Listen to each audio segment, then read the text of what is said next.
नमस्कार. आज मी गेल्या 19 दिवसापासून दिल्लीच्या ऐतिहासिक मैदान जंतर मंतर या ठिकाणी जागतिक लेवलचा शिक्षण तज्ञ, लडाखच्या पुण्यभूमीतील पर्यावरण प्रेमी, जगातील सर्वात मोठा सायंटिस्ट सोनम वांगचुक हे दिल्लीच्या जंतर मंतरवर उपोषणाला बसलेले आहेत. त्या विषयावरती मी तुमच्यासोबत साधक बाधक मी या ठिकाणी विवेचन करण्यासाठी आपणासमोर आलेलो आहे. मित्रांनो, बऱ्याच दिवसापासून मी हे बोलणं सोडून दिलं होतं, पण मला असं वाटलं की आता आपण बोललं पाहिजे, ह्या व्यवस्थेच्या विरोधात बोललं पाहिजे. इथल्या विद्यार्थ्यांना आत्महत्या करायला प्रवृत्त करणाऱ्या इथल्या भ्रष्ट व्यवस्थेच्या विरोधात बोललं पाहिजे, म्हणून मी हा साधा एक बोलण्याचा प्रपंच मी या ठिकाणी करतोय.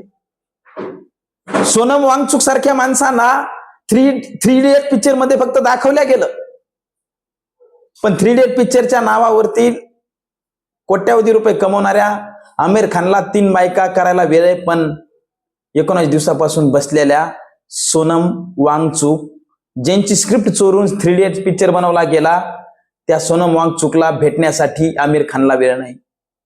कुठे गेली आमिर खानची देशभक्ती?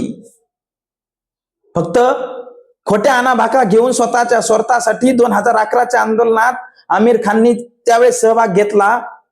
आज आमिर खान आणि तत्सम फिल्म इंडस्ट्रीतले, चळवळीतले, चित्रपटसृष्टीतले लोक आज या विषयावरती बोलायला का तयार नाहीयेत?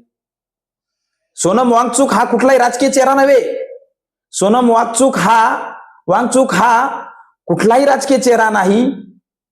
अभिजित दीपकेच्या संदर्भानं जर बोलायचं झालं तर तो एक वेगळा विषय असू शकतो माझ्या नजरेतनं, पण इथलं विद्यमान सरकार, थेट नावच घेतो ना, कशाला भ्यायचं? मी या देशाचा नागरिक आहे. मी लोकशाही मार्गानं फक्त इथल्या सरकारला मी आठवण करून देतोय की सोनम वांगचुक याच्यावाला मृत्यू जर झाला तर इथल्या विद्यमान सरकारची धिंड काढायला सुद्धा इथली आम जनता मागे पुढे पाहणार नाही, कारण उद्देश प्रामाणिक आहे.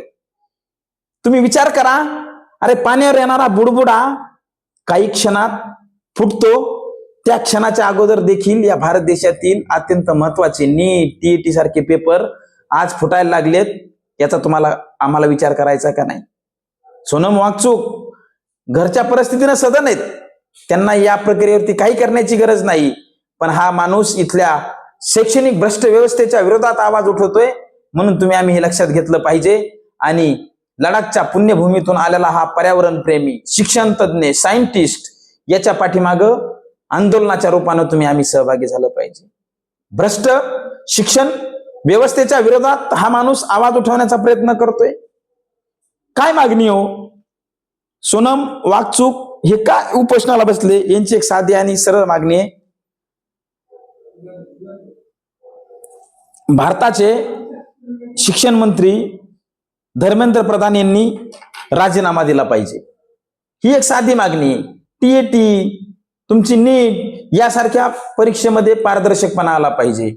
पण गेंड्याचं कातड पांघरून बसलेलं हे सरकारला मात्र, इथल्या केंद्रातल्या व्यवस्थेला मात्र आमदार फोडायला वेळ आहे, खासदार फोडायला वेळ आहे.